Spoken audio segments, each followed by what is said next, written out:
আসসালামু আলাইকুম প্রিয় বন্ধুরা। আমাদের পান্ডা, ওদের শরীরের লোম তো প্রচুর, এজন্য ওদের গরমটা বেশি। খাওয়া দাওয়ার পরে চার হাত পা উপরের দিকে মেলে দিয়ে একেবারে ঘুমিয়ে আছে।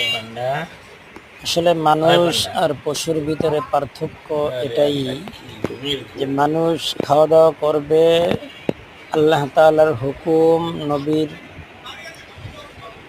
আদেশ পালন করবে, আর না করলে কিয়ামতের দিন এবং কবরে যাওয়ার সঙ্গে সঙ্গে জবাবদিহি করতে হবে।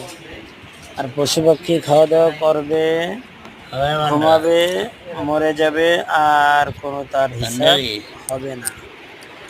এটাই হচ্ছে পার্থক্য পশু আর মানুষের ভিতরে। অতএব আল্লাহ তাআলা আপনাকে আমাকে খাঁটি মানুষ হওয়ার তৌফিক দান করুন, আমিন।